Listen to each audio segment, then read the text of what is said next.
नमस्कार दोस्तों। आज हम सोल्व करेंगे SSC Chandigarh TGT science non medical 2019 का पेपर, जिसमें हम मैथ्स के क्वेश्चन कवर करने वाले हैं। लगभग 25 क्वेश्चन के आसपास मैथ्स के क्वेश्चन आए हुए थे इस पेपर में, जो कि क्वेश्चन नंबर 126 से शुरू होंगे और 150 तक देखने को मिलेंगे। इससे पहले मैं अपने यूट्यूब चैनल पर SSC Chandigarh TGT science non medical 2023 और 2025 में जो जो पेपर हुए हैं उनकी जो मैथ्स पोर्शन था वो मैंने अब सोल्व करके अपने यूट्यूब चैनल पर डाल दिया है।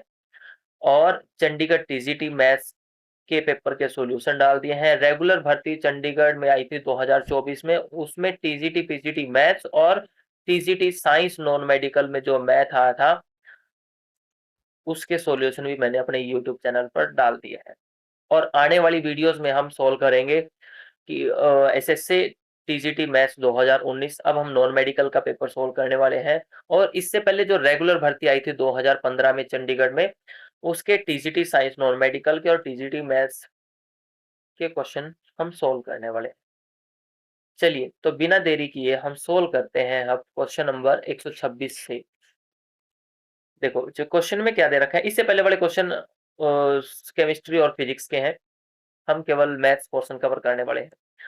क्वेश्चन में दे रखा है the smallest positive integer for which 1 plus iota upon 1 minus iota raise to power n is equal to 1। 1 plus iota upon 1 minus iota raise to power n is equal to 1 हो जाए तो ये n की value क्या रखें। चलिए एक बार इसको जो अंदर लिखा हुआ है इसको सिंप्लीफाई करके देखते हैं, पावर इसकी बाद में कर देंगे। अब तो हमारे पास 1 plus iota upon 1 minus iota, इसको हम रेशनलाइज करते हैं। नीचे वाले का साइन बदल के ऊपर नीचे मल्टीप्लाई कर देते हैं। तो ये किसके को लाएगा, ऊपर तो सेम बन रहा है तो 1 प्लस आयोटा का स्क्वायर हो जाएगा। और नीचे क्या बनेगा, यहाँ पे a minus B into A plus B जैसा बन रहा है तो ये A square minus B square जैसा बनेगा। अब इसको सोल्व करो, ऊपर वाले का फार्मूला बोलो a plus B whole square, तो ए स्क्वायर दैट इज 1 का स्क्वायर 1 हो जाएगा। फिर आगे आयोटा का square plus 2 into 1 into iota, और नीचे कितना आ जाएगा 1 का स्क्वायर तो हो जाएगा 1, फिर आगे माइनस। अब आयटा स्क्वायर की वैल्यू किसके इक्वल होती है, -1 के। एक निशान पहले ये माइनस, तो यहाँ पे लिख दिया मैंने -1। यहाँ पर भी आयटा स्क्वायर की वैल्यू -1 रखेंगे तो इस -1 से ये 1 कैंसिल हो जाएगा, तो ऊपर क्या बचेगा 2 आयटा, और नीचे क्या बचेगा माइनस माइनस प्लस होके 2, 2 से 2 कैंसिल करके आयटा आ जाएगा। कुल मिला के जब मैं इसको सिंप्लीफाई करता हूँ ब्रैकेट वाले को, तो हमारे पास ये बनेगा क्या आयोटा। अब इसकी पावर भी करनी है, ये 1 के इक्वल आना चाहिए। अब इसकी स्मॉलेस्ट पावर क्या करें, स्मॉलेस्ट वैल्यू ऑफ n क्या होगी कि आयोटा के इक्वल आ जाए। अब आयोटा स्क्वायर तो हमें पता है क्या होता है -1, आयोटा क्यूब क्या होता है माइनस आयोटा, और आयोटा रेज़ टू पावर 4 कितना होता है 1। तो n की वैल्यू क्या लेनी पड़ेगी हमें 4। n की वैल्यू अगर हम 4 से छोटी लेते हैं तब हमारे पास 1 नहीं आएगा, तो स्मॉलेस्ट वैल्यू तो ये होगी। तो कौन सा ऑप्शन ठीक हो जाएगा इसका, ऑप्शन डी ठीक हो जाएगा। नेक्स्ट क्वेश्चन है question number 127। The equation root of x plus 1 minus root of x minus 1 is equal to root of 4x minus 1। Root of x plus 1 minus root of x minus 1 is equal to root of 4x minus 1। अच्छा, इसके बताने कि कितने solution होंगे। चल एक बार check करते हैं। जो अंडरूट के अंदर कोई क्वांटिटी लिखी है, जैसे यहाँ पे x प्लस 1 लिखा है, ये अंडरूट के अंदर कब डिफाइन होगा, जब x प्लस 1 क्या होगा 0 या 0 से बड़ा होगा तभी डिफाइंड होगा। और ये क्वांटिटी कब डिफाइंड होगी, जब x माइनस 1 0 या 0 से बड़ा होगा। और ये क्वांटिटी कब डिफाइंड होगी, 4x माइनस 1 क्या होगा 0 या 0 से बड़ा होगा। तो यहाँ से हम फर्स्ट इक्वेशन से, फर्स्ट इनइक्वालिटी से हम x की वैल्यू निकालते हैं 1 को दूसरी तरफ भेजकर, x greater than equal to -1, यहाँ से x greater than equal to 1, और यहाँ से आ जाएगा x greater than equal to 1/4 इस तीसरी इनइक्वालिटी को सोल्व करने के बाद। अच्छा, यहाँ से अब हमें जो ये तीन इनइक्वालिटीज के सॉल्यूशन आए हैं, इनमें कॉमन पोर्शन देखना हमें। x की वैल्यू जो हर एक रूट में रखें तो ये डिफाइंड रहे। तो ऐसा तो तभी होगा जब हम x की वैल्यू 1 से बड़ी लेंगे। अब कोई नंबर 1 से बड़ा है तो वो -1 से तो बड़ा हो ही जाएगा, वो 1/4 से भी बड़ा होगा। तो कुल मिला के अ, अब इनमें से इसका सॉल्यूशन आएगा x की value greater than equal to 1। चलिए, अब हम करते हैं इसका स्क्वायर दोनों तरफ। इसमें दोनों तरफ स्क्वायर करते हैं। दोनों तरफ स्क्वायर करने पर हमें क्या मिलेगा ये देखो। यहाँ पे हो जाएगा a माइनस बी का होल स्क्वायर, तो यूज करते हैं इसका √x+1 का होल स्क्वायर प्लस √x-1 का होल स्क्वायर -2 इंटू ए भी होता है। ए की जगह कितना है √x+1 और बी की जगह कितना है √x-1 which is equal to, अच्छा इसका स्क्वायर है और इसके अंडरूट से कैंसिल करेंगे तो क्या बचेगा 4x-1। ठीक है, अब इसके बाद इसका स्क्वायर कैंसिल करो, रूट कैंसिल कर दिया, स्क्वायर से रूट कैंसिल कर दिया, तो यहाँ पे हमारे पास क्या मिलेगा, यहाँ पे बचा x+1, यहाँ पे बचा x-1, यहाँ पे क्या बचा 2 इंटू, अच्छा दोनों के ऊपर अंडरूट है तो मल्टीप्लाई कर सकते हैं। यहाँ पे a plus b into a minus b जैसा बन रहा है तो a square minus B square बनेगा, that is x square minus 1 which is equal to 4x minus 1 हो जाएगा। अब यहाँ से देखो, एक x यहाँ पे, एक x यहाँ पे, 2x हो गए, इससे ये कैंसिल कर दिया, बचा क्या -2 under root X square minus 1 equal to 4x-1। इस 2x को हम दूसरी तरफ भेज देते हैं, इधर भेज देते हैं हम राइट साइड में, -2 under root X square minus 1 is equal to 4x-1 -2x। अच्छा 4x में से 2x माइनस करेंगे तो 2x बचेंगे और -1 पहले ही है यहाँ पे, तो कुल मिला के हमारे पास क्या बचा -2 under root X square minus 1 is equal to x minus 1। अच्छा एक चीज बताओ, अगर मैं x की वैल्यू 1 से बड़ी लेता हूँ, 1 या 1 से बड़ी लेता हूँ, तो जो ये क्वांटिटी है, मान लिया 1 भी लेते हैं हम, तो ये क्वांटिटी 2 इंटू 1 कितना हो जाएगा 2 माइनस 1, ये हो जाएगा। दो सोल्व करने के बाद क्या आएगा, कुल मिला के हमें पॉजिटिव नेगेटिव चेक करना है। सॉल्यूशन नहीं है ये, x इज इक्वल टू 1 इसका सॉल्यूशन नहीं है, सेटिस्फाई नहीं कर रहा इसको, तो कुल मिला के हमें पॉजिटिव नेगेटिव ही चेक करना है। यहाँ पे ये वैल्यू कितनी आएगी 1, दैट इज पॉजिटिव आई। ठीक है, अच्छा यहाँ से देखो मतलब 0 से बड़ी वैल्यू आई और यहाँ पे 0 बन जाएगा, तो कोई और नंबर रख के देखो, x की वैल्यू हम 2 रख लेते हैं, 1 से बड़ी रखनी है तो 2 रखिए अब की बार। यहाँ पे हम अब x की वैल्यू 2 रख के देखते हैं तो क्या बनेगा। अच्छा इसको सोल्व करेंगे तो क्या आएगा -2, 2 का स्क्वायर 4 -1 दैट इज 3, और यहाँ पे इसको सोल्व करेंगे तो 4 -1 दैट इज 3। अच्छा एक तरफ तो पॉजिटिव नंबर आते जाएंगे और एक तरफ नेगेटिव नंबर आते जाएंगे, क्या दोनों कभी इक्वल हो सकते हैं, नहीं हो सकते। हम x की कोई मर्जी वैल्यू रखें लेकिन ये दोनों वैल्यू सेम नहीं होंगी, कभी भी इक्वल नहीं आएंगी, तो हम यहाँ से क्या कहेंगे, जो गिवन इक्वेशन है उसका एक भी सॉल्यूशन एग्जिस्ट नहीं करता, तो क्या हो जाएगा इसका नो सॉल्यूशन, कोई सॉल्यूशन नहीं है इसका।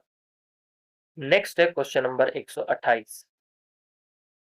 128 में क्वेश्चन दे रखा है कि x dy is equal to y into D X plus Y D Y, साथ में y की वैल्यू 1 पे 1 दे रखी है, y की वैल्यू 1 पे 1 दे रखी है और yx पॉजिटिव भी है, साथ में ये भी बोला है, मतलब yx की वैल्यू नेगेटिव नहीं हो सकती, तो हमें निकालना क्या है, y की वैल्यू -3 पर निकालनी है, मतलब x की जगह -3 रखना है, ये निकालनी हमें क्या होगा। चलिए पहले इस जो डिफरेंशियल इक्वेशन है इसको सिंप्लीफाई करते हैं। x dy is equal to, यहाँ पे देखो अब y को अंदर मल्टीप्लाई किया, y dx plus Y square dy बन जाएगा। ठीक है, अच्छा अब एक काम करते हैं, हम dx बाई dy की वैल्यू निकालते हैं। हम dy बाई dx की वैल्यू भी निकाल सकते हैं लेकिन वो भी बताऊंगा क्यों नहीं निकालनी। चलिए पहले इसकी वैल्यू निकालते हैं, तो हमें इसको इस तरह भेजना पड़ेगा, x dy minus Y square dy is equal to Y of dx। यहाँ से dy कॉमन आया, x minus Y square dy is equal to Y dx, तो हमें तो D X by D Y की वैल्यू निकालनी है, तो क्या करेंगे हम इस y को तो हम लेफ्ट साइड में भेज देते हैं और dy को हम राइट साइड में भेज देते हैं। तो यहाँ पे कुल मिला के क्या बनेगा, x minus Y square upon y is equal to dx upon dy, ये बना। अच्छा, अगर मैं इसको सेपरेट कर दूं, दोनों को अलग अलग कर दूं, तो यहाँ पे क्या बनेगा, x upon Y minus Y which is equal to, एक y से एक y कैंसिल हो गया तो dx अपॉन dy। अब +2 क्लास में हम लीनियर डिफरेंशियल इक्वेशन पढ़ते हैं इस फॉर्म के, dx upon dy plus P X is equal to Q, जहां पर p और q क्या है, फंक्शंस ऑफ y है, फंक्शंस ऑफ y। तो हम क्या करेंगे, जो गिवन इक्वेशन है उसको इस फॉर्मेट में हम लिखने की कोशिश करते हैं। तो हम पहले लेफ्ट साइड में dx बाई dy लिखते हैं is equal to x by Y minus Y लिखा। अब इसको भी हम इस तरफ ले आते हैं, क्योंकि जो x वाली टर्म है वो भी इसके साथ है, तो हम इसको भी इस तरफ ले आते हैं, dx by dy is equal, sorry, minus x upon Y which is equal to minus Y. अब हमें इस डिफरेंशियल इक्वेशन को सोल्व करना है, इस डिफरेंशियल इक्वेशन को हमें सोल्व करना है। अच्छा, इसका सॉल्यूशन क्या होता है, सॉल्यूशन तो इसका ये होता है कि x into integrating factor is equal to integrating factor into Q का इंटीग्रेशन करना है प्लस कांस्टेंट, इसका सॉल्यूशन तो ये होता है। तो हमें इंटीग्रेटिंग फैक्टर भी चाहिएगा, उससे पहले हमें पी और क्यू भी पहचानने हैं। यहाँ से इस इक्वेशन को अगर हम कंपेयर करते हैं इसके साथ, तो यहाँ से हमारे पास p की वैल्यू क्या आ जाएगी, -1 बाय वाई, मतलब जो x का कोफिशिएंट है, यहाँ पे x का कोफिशिएंट ही तो p है, तो यहाँ पे x का कोफिशिएंट क्या आ जाएगा, 1 बाय वाई, साथ में माइनस निशान, और क्यू की वैल्यू भी क्या आ जाएगी, -y। अब हम इंटीग्रेटिंग फैक्टर निकालते हैं। इंटीग्रेटिंग फैक्टर कैसे निकालते हैं, e raise to power integration of p dy, चलिए इसका इंटीग्रेशन कर दो, e raise to power -1 by Y, minus को बाहर लिख देते हैं dy। अब 1 बाय वाई का इंटीग्रेशन तो log होता है, log Y e raise to power minus log of Y. इस माइनस को हम ऊपर शिफ्ट कर सकते हैं, log की प्रॉपर्टी होती है, log of x raise to power n है, तो n को आगे लिख सकते हैं हम, n log ऑफ x। अगर यहाँ पे -1 है तो इस -1 को ऊपर भी तो लिख सकते हैं यहाँ पे, तो हम यही काम करते हैं, e raise to power log of y raise to power -1। अच्छा, e से log कैंसिल कर दिया तो बचा क्या, y raise to power -1 that is 1 by Y. तो हमारा इंटीग्रेटिंग फैक्टर तो आ गया। अब हमारे पास p की वैल्यू क्या है, -1 बाय वाई, क्यू की वैल्यू क्या है, -y, इंटीग्रेटिंग फैक्टर क्या आया, +1 बाय वाई, ये इंटीग्रेटिंग फैक्टर आया। और सॉल्यूशन कैसे निकालते हैं, x into integrating factor is equal to integrating factor into Q का इंटीग्रेशन प्लस कांस्टेंट।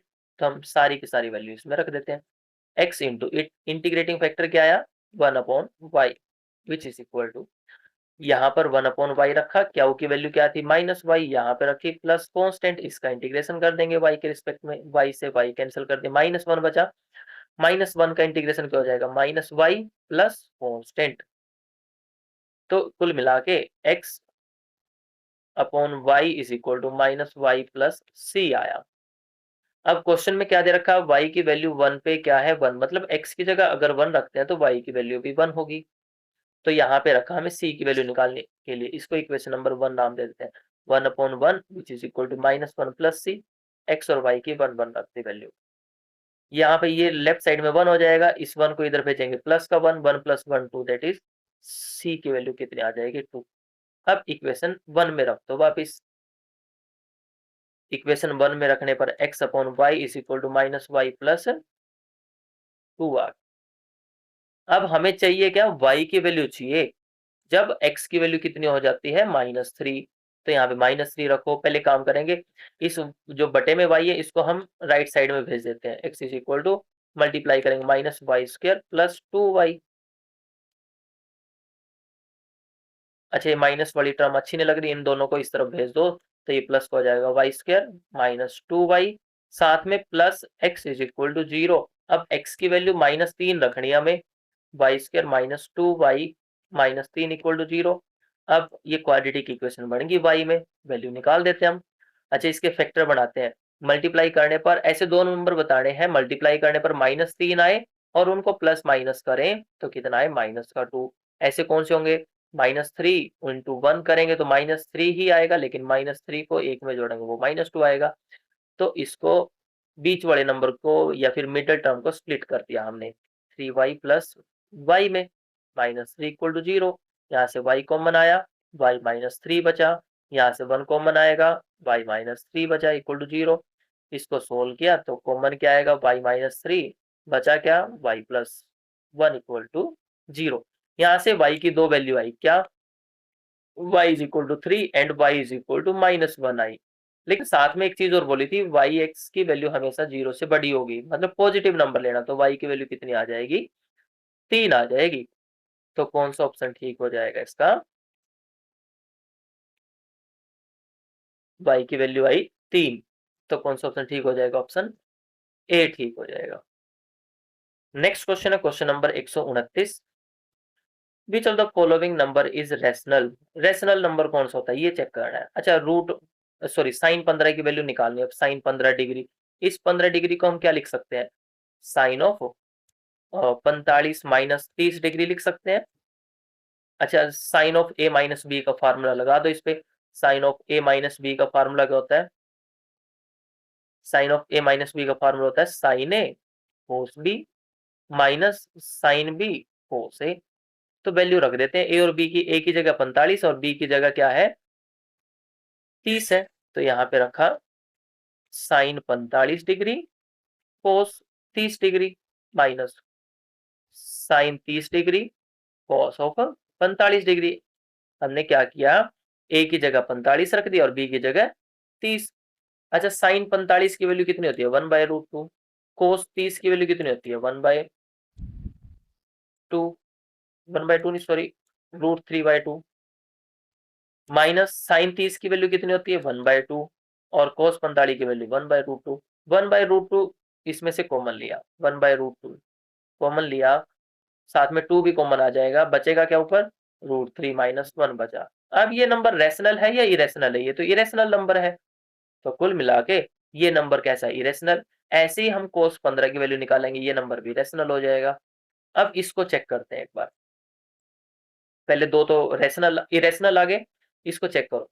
अच्छा, 2 sine x into cos of x किसके इक्वल होता है, साइन 2x के। यहाँ पे साइन एक्स कोस एक्स दे रखा है, एक्स की जगह 15 है, साइन 15 कोस 15 यही है।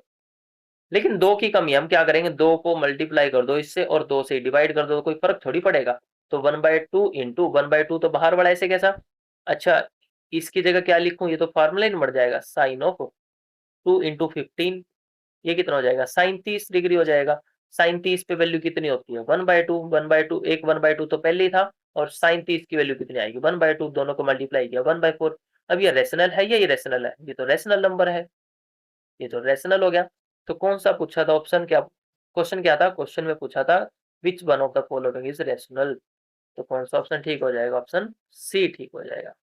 इस तरीके से हम ये भी चेक कर सकते हैं, डी ऑप्शन, डी ऑप्शन में sine 15 degree into cos 75 degree दे रखा है। कोस 75 का मतलब क्या है, कोस 75 को हम क्या लिख सकते हैं, साइन ऑफ 90 माइनस 15 लिख सकते हैं, या फिर ऐसे मत लिखो इसको, इसको हम लिखेंगे कोस 75 है, इसको लिख सकते हैं 90 माइनस 15 जो कि साइन 15 के इक्वल होगा। तो साइन 15 एक पहले ये भी साइन 15 के इक्वल आ गया, तो ये तो साइन स्क्वायर 15 हो गया। साइन स्क्वायर 15 की अभी वैल्यू निकाली थी, उसका स्क्वायर करेंगे वो भी कैसा आएगा, इरेशनल नंबर ही आएगा। तो इसका ऑप्शन सी ठीक रहेगा। नेक्स्ट क्वेश्चन है question number 130। If matrix A is 1 2 3 4 then express this expression as a linear polynomial in A। अच्छा, मैट्रिक्स कौन सी दे रखी है, 1 2 3 4। इसकी हम करेक्टरिस्टिक इक्वेशन निकाल लेते हैं, करेक्टरिस्टिक पोलिनोमियल निकालते हैं पहले, फिर इक्वेशन निकाल लेंगे। अच्छा, करेक्टरिस्टिक पोलिनोमियल कैसे निकालते हैं, डिटरमिनेंट निकालते हैं 1 माइनस लैम्डा 2 3 4 माइनस लैम्डा, और इसको एक्सपेंड कर देते हैं। ये क्या लिखा 1 minus lambda into I is equal to, अच्छा क्रॉस मल्टीप्लाई करते हैं इसकी, तो डिटरमिनेंट एक्सपेंड करना है 2/2 का, तो diagonally cross multiply minus 2 into 3, तो 1 minus lambda into 4 minus lambda minus 2 into 3 that is 6। अच्छा इसको सोल्व किया, सोल्व करने के बाद क्या आएगा ये देखो, अब अंदर मल्टीप्लाई करो 1 की 4 माइनस लैम्डा, लैम्डा की इसके साथ मल्टीप्लाई करें minus 4 lambda minus minus plus lambda square minus 6, तो कुल मिला के लैम्डा स्क्वायर ये ऐसे कैसा लिखा, एक लैम्डा यहाँ पे माइनस में, एक माइनस 4 यहाँ पे, तो माइनस 5 लैम्डा, और इन दोनों को सोल्व किया तो माइनस 2 आ गया। केले हैमिल्टन थ्योरम क्या कहती है अब, कि हर एक मैट्रिक्स अपनी कैरेक्टरिस्टिक इक्वेशन को सोल्व करेगी, मतलब लैम्डा की जगह अगर हम ए रखते हैं तो a square minus 5 into a minus 2 I equal to 0, I मतलब आइडेंटिटी मैट्रिक्स, तो यहाँ से ए स्क्र माइनस 5 ए की वैल्यू कितनी आ जाएगी 2 इंटू आइडेंटिटी मैट्रिक्स। और अब क्वेश्चन में एक्सप्रेशन क्या दे रखा था, a raise to power 4 minus 5a³ plus a square, इसमें से ए स्क्र हम कॉमन ले सकते हैं, तो बचेगा क्या ब्रैकेट में ए square minus 5 into A plus identity matrix, यही बचा। अब एक चीज और ध्यान से देखो, यहाँ पर ए स्क्र माइनस 5 है, और ए स्क्र माइनस 5 तो किसके इक्वल था 2i के इक्वल नहीं था, बिल्कुल था 2i के इक्वल, तो यहाँ पे हम ए स्क्र ऐसे कैसे रखते हैं, यहाँ पे कितना हो जाएगा 2i plus I that is 3i हो गया, तो 3i की गुणा ए स्क्र के साथ करनी है, तो ये कितना बन जाएगा 3a स्क्र बन जाएगा, बिल्कुल बात ठीक है ये तो।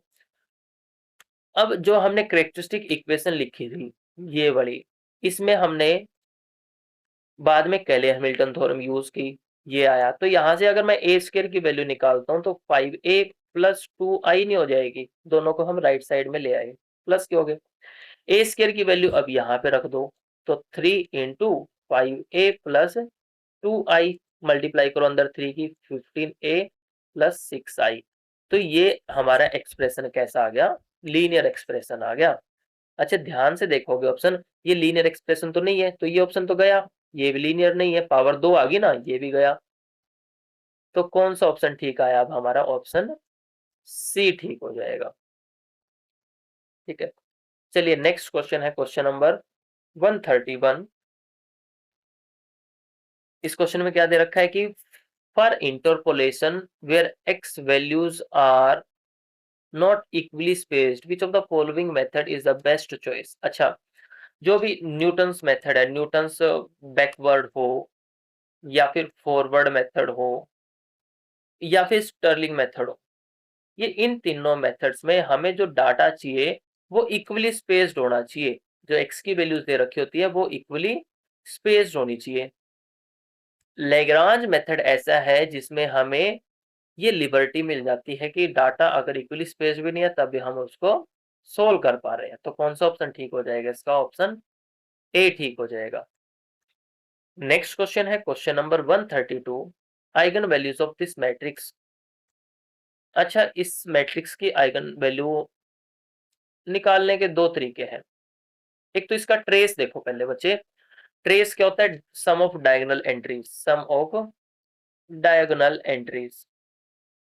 अच्छा सम क्या हो जाएगा 1 माइनस 4 प्लस 1 माइनस 5 प्लस 4, अच्छा 1 और 4 कितने हो जाएंगे 5, 5 माइनस 5 दैट इज 0, तो आइगन वैल्यूज का जो सम आएगा वो भी 0 आना चाहिए, तो कौन सा ऑप्शन ठीक हो जाएगा, चेक करो कौन सा ऑप्शन ठीक होगा।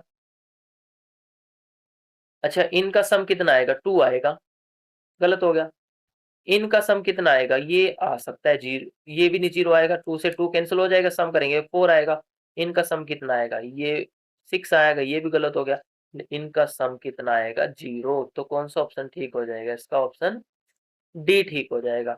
अगर हमें पूरा क्वेश्चन सोल्व करना हो पड़ जाए तो हम क्या करेंगे, इस मैट्रिक्स को इस डिटरमिनेंट में चेंज कर लेते हैं, ए माइनस लैम्डा आई में, ए माइनस लैम्डा आई में चेंज करेंगे तो हम हमारे पास ये मैट्रिक्स किस में कन्वर्ट हो जाएगी, इस डिटरमिनेंट में 1 minus lambda minus 3 3 minus 5 minus lambda 3, 6 minus 6 4 minus lambda. अब ये जो डिटरमिनेंट आएगा इसको हम एक्सपेंड कर देते हैं, अब कोई सी भी रो या कॉलम के अलोंग, और एक्सपेंशन के बाद एक क्यूबिक इक्वेशन आएगी, उसको सोल्व करना है। ये लेंथी प्रोसेस था, पेपर में तो यही तरीका यूज होगा जो अभी करवाया। चलिए नेक्स्ट क्वेश्चन है question number 133। The eigenvalues of Hermitian matrix are, Hermitian matrix कौन सी होती है जिसका ट्रांसपोज कंजुगेट उसी के इक्वल आ जाए, और स्क्यू हार्मिशन मैट्रिक्स कौन सी होती है जिसका ट्रांसपोज कंजुगेट उसके नेगेटिव के इक्वल आ जाए।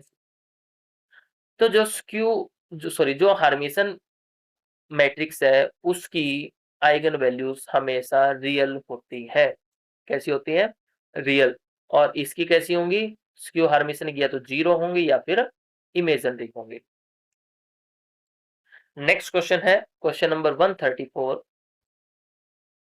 A speaks truth 80% cases in 80% cases and B in 90% cases। मतलब A के सच बोलने की प्रोबेबिलिटी कितनी है? 80 बटे में 100 है।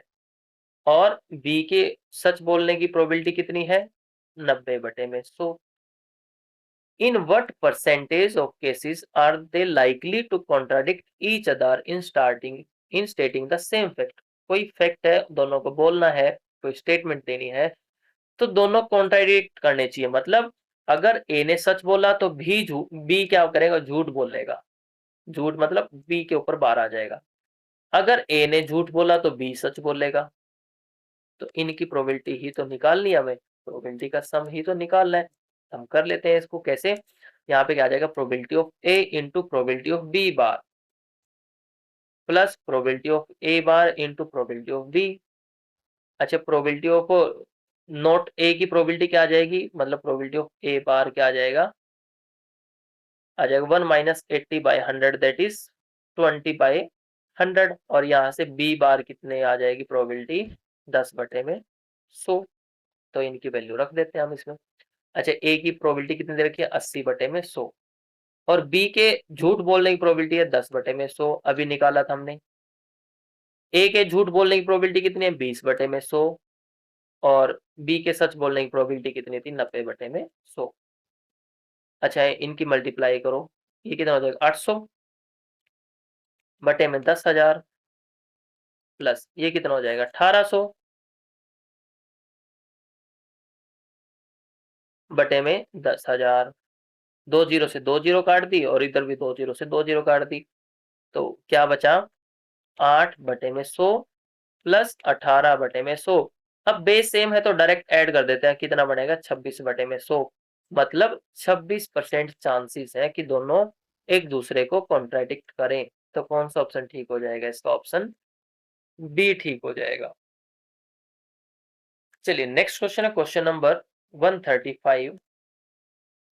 The mean and variance of binomial distribution. अब बाइनोमियल डिस्ट्रीब्यूशन का जो मीन होता है, मीन का फार्मूला क्या होता है? N into P. और वेरिएंस का फार्मूला क्या होता है? N into P into Q. और मीन कितना दे रखा है यहाँ पर? 4, तो एन पी की वैल्यू कितनी आ जाएगी? 4। वेरिएंस कितना दे रखा है? 4/, अच्छा हिंदी में लिखा होगा सही तो 4/3 है। एन पी क्यू की वैल्यू कितनी है? 4/3। तो हम क्या करते हैं, यहाँ से पी और क्यू की वैल्यू निकाल लेते हैं, एन की वैल्यू निकाल लेते हैं, और हमें प्रोबेबिलिटी निकालनी है कि x greater than equal to 1। अब इसकी प्रोबेबिलिटी हम ऐसे भी तो निकाल सकते हैं, 1 minus probability of x less than 1 that is 0। x की वैल्यू 0 रख के हम इसके 1 में से माइनस कर देंगे। तो पहले एन पी की वैल्यू निकालते हैं, एन पी क्या होगी? एन पी की वैल्यू यहाँ पे रखते हैं, ये मल्टीप्लाई में 4 इंटू क्या होगा? 4 को नीचे भेज देंगे तो कितना आ जाएगा? 4 इंटू 3 इंटू 4, 4 से 4 कैंसिल हो गया तो 1/3। और p की वैल्यू क्या आएगी? 1 minus 1/q that is 1 minus 1/3 that is 2/3। अब p की वैल्यू 2/3 आई, n into 2/3 is equal to 4। n की वैल्यू कितनी आ जाएगी? 4 इंटू 3/2। 2 से इस 4 को कैंसिल किया तो 2 आया दैट इज n की वैल्यू हमारे पास 6 आ गई। अब देखो हमारे पास क्या क्या मिला? n की वैल्यू 6 आई, p की वैल्यू 2/3 आई, q की वैल्यू आई हमारे पास 1/3। अब इस फार्मूले में रख देते हैं 1 माइनस, अच्छा x इक्वल टू 0 का मतलब क्या है? nc 0 p raise to power 0 into Q raise to power n, दोनों का डिफरेंस। बस इनकी वैल्यू रख दो। यहाँ पे n की वैल्यू कितनी है, 6 है। 1 माइनस 6c0, p की पावर 0 करेंगे तो 1 ही हो जाएगा। क्यू की पावर 6 करनी है, मतलब 1/3 की पावर 6। अच्छा, 6c0 कितना होता है, 1। 1 माइनस 1/3 की पावर 6, और 3 की पावर 6 कितना होता है, 729। एलसीएम लेके सोल्व करते हैं। 3 raise to power 6 minus 1 upon 3 raise to power 6, that is 728/729। ये हमारा आंसर आया। लेकिन ऑप्शंस देखो, ऑप्शन इसके क्या दे रखे हैं, पॉइंटों में दे रखे हैं, तो हम इसको डिवाइड करके देखेंगे तो हमारा ऑप्शन डी ठीक हो जाएगा डिवाइड करने के बाद। ओके, चलिए नेक्स्ट क्वेश्चन है, question number 136। Question number 136, question number 136 में हमें इस इंटीग्रेशन को सोल्व करना है। ये इंटीग्रेशन तो देखते ही ध्यान आना चाहिए, ये तो हमारा बीटा फंक्शन जैसा इंटीग्रेशन है। कैसा, चलिए यहाँ पर लिखते हैं हम, ये तो हमारा बीटा फंक्शन जैसा इंटीग्रेशन है। यहाँ पे 0 से infinity X raise to power 3 upon 1 plus X raise to power 7 दे रखा है, इसका इंटीग्रेशन करना है। लेकिन हमें पता है कि बीटा एम एन जो बीटा फंक्शन है, उस बीटा एम एन की वैल्यू क्या होती है, 0 से infinity integral of X raise to power m minus 1 upon 1 plus X raise to power m plus n dx। अच्छा, ये बीटा एम एन अगर मैं इन दोनों को कंपेयर करूं तो ये बीटा एम एन के इक्वल आएगा। अब बीटा एम एन को सोल्व करने का तरीका क्या होता है, गामा एम गामा एन बटे में gamma of M plus N. अब गामा एम प्लस एन कैसे निकालेंगे, ये गामा एम, ये होता है M minus 1 factorial into N minus 1 factorial upon M plus 1, sorry M plus N minus 1 factorial. इस तरीके से हमें इसको सोल्व करना है, मतलब हमें m और n की वैल्यू निकालनी है। चलिए, जो दोनों इंटीग्रल है इन दोनों को कंपेयर करते हैं। यहाँ पे x की पावर 3 है, यहाँ पे m माइनस 1 है, तो m माइनस 1 की वैल्यू कितनी आई, 3। m की वैल्यू कितनी आ जाएगी, 4। यहाँ पे नीचे m प्लस n दे रखा है, m प्लस n की वैल्यू 7 है, m की वैल्यू 4 आई, तो n की वैल्यू कितनी हो जाएगी, 7 माइनस 4 दैट इज 3। तो m और n की वैल्यू इसमें रख देते हैं अब। तो हमारा जो आंसर आ जाएगा वो क्या आ जाएगा, m माइनस 1 फैक्टोरियल, मतलब 4 minus 1 that is 3 factorial into n minus 1, n की वैल्यू कितनी है, 3, माइनस 1 करेंगे तो 2, मतलब 2 फैक्टोरियल।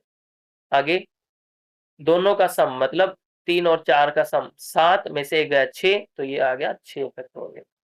बस इसको सोल्व करना है। अच्छा, 3 फैक्टोरियल को ऐसे कैसे रहने दो, गुना में 2 फैक्टोरियल कितना होता है, 2। 6 फैक्टोरियल को खोल लेते हैं हम 3 तक, 6 गुना 5 गुना 4 गुना 3 फैक्टोरियल। 3 फैक्टोरियल से हमने 3 फैक्टोरियल को कैंसिल कर दिया, और इस 2 से हमने इस 4 को कैंसिल किया तो कितना आया, 2। क्या बचा, ऊपर तो 1 बचा, और नीचे कितना बनेगा, देखो 5 की 2 के साथ मल्टीप्लाई करेंगे 10, 10 की 6 के साथ मल्टीप्लाई करेंगे तो 60। तो कुल मिला के 1/60 हमारा इसका आंसर आ जाएगा। तो कौन सा ऑप्शन ठीक हो जाएगा, इसका ऑप्शन ए ठीक हो जाएगा। नेक्स्ट क्वेश्चन है क्वेश्चन नंबर 137। क्वेश्चन नंबर 137 में पूछा है, the necessary and sufficient condition for the vector function to have constant magnitude is. चलिए देख लेते हैं एक बार। कांस्टेंट मैग्नीट्यूड दे रखा है, अगर मैग्नीट्यूड कांस्टेंट हो जाए मतलब mod of this vector is equal to constant, दोनों तरफ स्क्वायर करेंगे तो भी कांस्टेंट ही रहेगा, तब भी तो कांस्टेंट रहेगा। मॉड एफ स्क्वायर का मतलब क्या है, F vector dot F vector is equal to constant का स्क्वायर। कांस्टेंट का स्क्वायर भी एक कांस्टेंट ही आएगा, कैपिटल सी नाम दे देते हैं इसका।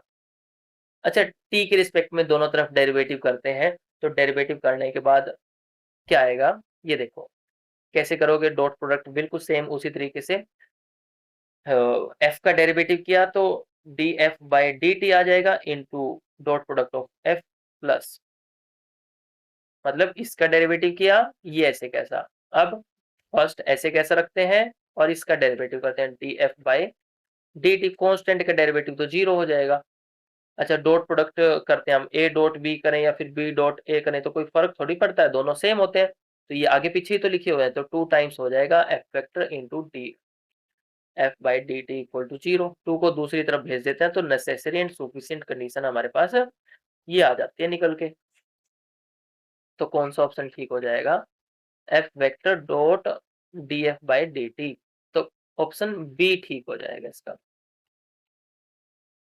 नेक्स्ट क्वेश्चन है question number 138, if A is a constant vector and then divergence of R cross A vector is, इसकी डाइवर्जेंस बतानी है अब हमें क्या होगी। चलिए, जो आर वेक्टर होता है इसमें वो क्या होता है वो लिख लेते हैं हम। आर वेक्टर होता है इसमें एक्स आई प्लस वाई जे कैप प्लस जेड के कैप के इक्वल होता है। अब जो ए वेक्टर है वो तो कांस्टेंट वेक्टर दे ही रखा है एक्चुअली, ठीक है। तो चलिए अब हम निकालते हैं del close del cross R vector. ये कैसे निकालेंगे, आई जे के करली बाय करली एक्स करली बाय करली वाई करली बाय करली जेड, ये तो डेफिनेशन है। X Y Z, X Y Z कहाँ से आए, जो आई जे के कंपोनेंट है उनके कोफिशिएंट्स हैं। इसको हम एक्सपेंड करते हैं फर्स्ट रो के लोग, आई इंटू, अच्छा इस ये ऑपरेटर है, इस पे ऑपरेट होगा, मतलब जेड का डेरिवेटिव करना है वाई के रिस्पेक्ट में तो जीरो हो जाएगा। ऐसे वाई का डेरिवेटिव जेड के रिस्पेक्ट में करेंगे भी जीरो हो जाएगा। तो ऐसे ही ये सारे कंपोनेंट क्या बन जाएंगे, zero minus zero minus zero, तो कुल मिला के ये जीरो आ जाएगा। कुल मिला के कितना आया, जीरो। ये भी जीरो आ गया। अब डेल क्रॉस ए करते हैं, ये भी जीरो, क्योंकि कांस्टेंट वेक्टर है, कांस्टेंट लिखेंगे तभी तो डेरिवेटिव जीरो आ जाएगा, बिल्कुल सेम इसी तरीके से। तो यहाँ पर हमारे पास डेल क्रॉस आर भी जीरो आ गया, डेल क्रॉस ए वेक्टर भी जीरो आया। अब हमें निकालना है del dot of divergence of R cross A vector निकालना है। अच्छा, पहले divergence of A cross B देख लेते हैं, ये किसके इक्वल होता है, ये होता है B dot curl of A vector minus A dot curl of B vector.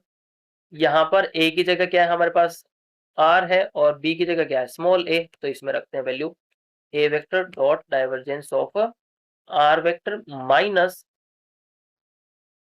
Are vector dot divergence of A vector. अच्छा, ये इसकी डाइवर्जेंस कर्ल कितनी आई, जीरो, इसकी कर्ल कितनी आई, जीरो, जीरो के साथ डॉट प्रोडक्ट करेंगे कुल मिला के जीरो ही तो आ जाएगी।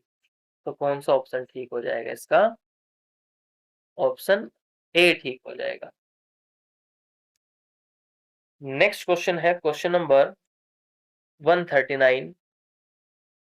अच्छा, ये तो सिंपल है, divergence of curl of B vector, यहाँ पे डाइवर्जेंस यहाँ पे कर्ल है, तो ये तो डायरेक्ट कितना आ जाता है, जीरो आ जाता है, हमारा ऑप्शन ए ठीक हो जाएगा। नेक्स्ट क्वेश्चन है क्वेश्चन नंबर 140।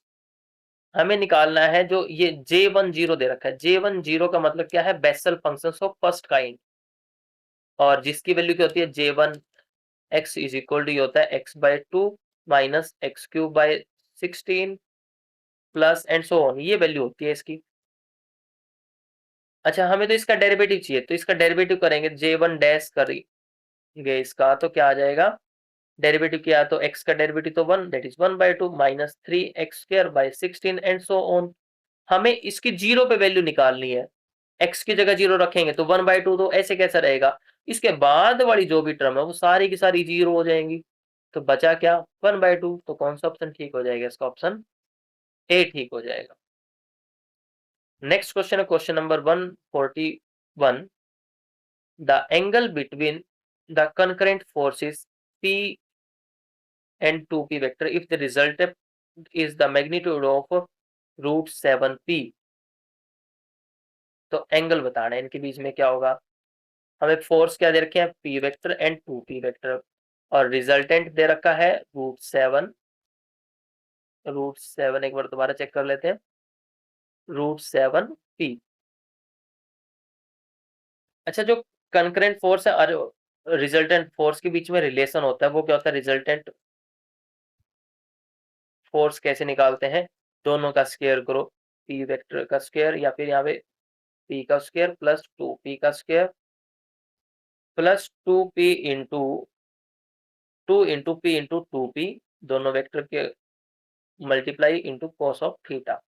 रिजल्टेंट क्या दे रखा है ये, तो रूट, यहाँ पे रिजल्टेंट का स्क्वायर होता है √7p का स्क्वायर इज इक्वल टू, ये पी स्क्वायर तो ऐसे कैसे रहेगा, ये कितना हो जाएगा 4p स्क्वायर, ये कितना हो जाएगा, ये 4p square into cos of theta, यहाँ पे ये कितना हो जाएगा 7p स्क्वायर,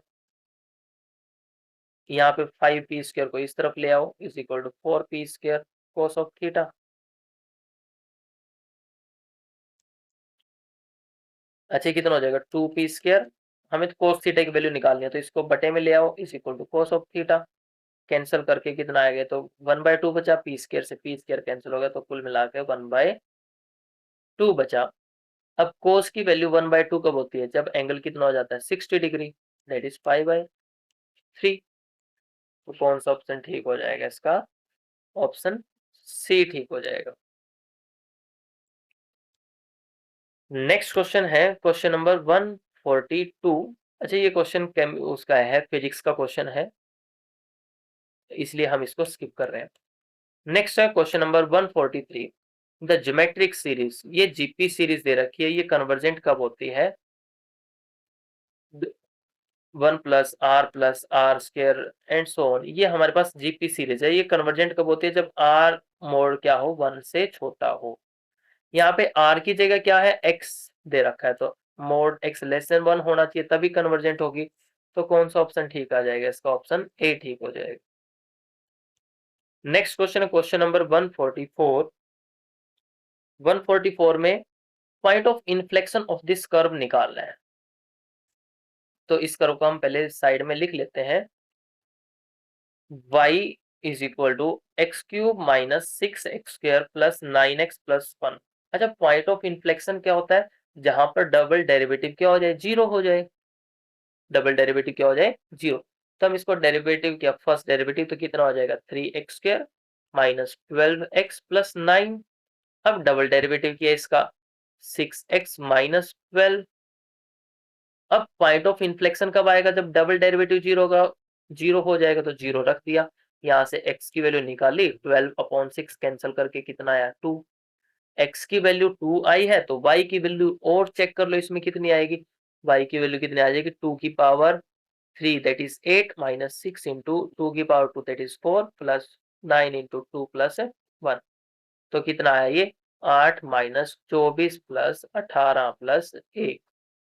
अच्छा सोल्व कर लेते हैं इसको, 8 और 18 कितने हो जाएंगे 26 और एक 27, 27 में से 24 को माइनस करोगे तो कितना आ जाएगा 3। तो कौन सा पॉइंट बनेगा 2,3 बन जाएगा, x की वैल्यू 2 और y की वैल्यू 3। तो कौन सा ऑप्शन ठीक हो जाएगा, इसका ऑप्शन ए ठीक हो जाएगा। नेक्स्ट क्वेश्चन है question number 155, we have to find the limit of this expression. Limit किसकी निकालनी है, x raise to power n minus 1 upon x minus 1, limit of this x raise tends to 1। अच्छा इसको निकालने के दो तरीके, एक तो सीधा है कि फार्मूला, और दूसरा तरीका क्या है, दूसरा तरीका हम यूज करते हैं एल हॉस्पिटल रूल। पहले हम डायरेक्ट x की जगह 1 रखो, जो लिमिट है उसको पुट किया 1 raise to power n minus 1 upon 1 minus 1, यहाँ से इसको सोल्व करेंगे तो 0/0 फॉर्म बन रहा है, तो हम एल हॉस्पिटल रूल लगा देते हैं इस पे, इसका डेरिवेटिव करो, तो इसकी लिमिट किसके इक्वल हो जाएगी, x टेंड्स टू 1, इसका डेरिवेटिव करो ऊपर वाले का n into x raise to power n minus 1, n तो आगे आ जाएगा और n में से एक पावर कम हो जाएगी, 1 का डेरिवेटिव करेंगे इसका डेरिवेटिव 0 हो जाएगा, लिखने की जरूरत नहीं है, x का डेरिवेटिव 1 हो जाएगा। अब क्या करना है, x की जगह 1 रख दो, पुट करो, ये लिमिट पुट करते हैं तो n into 1 raise to power n minus 1 that is n हो जाएगा। तो कौन सा ऑप्शन ठीक हो जाएगा, इसका ऑप्शन बी ठीक हो जाएगा।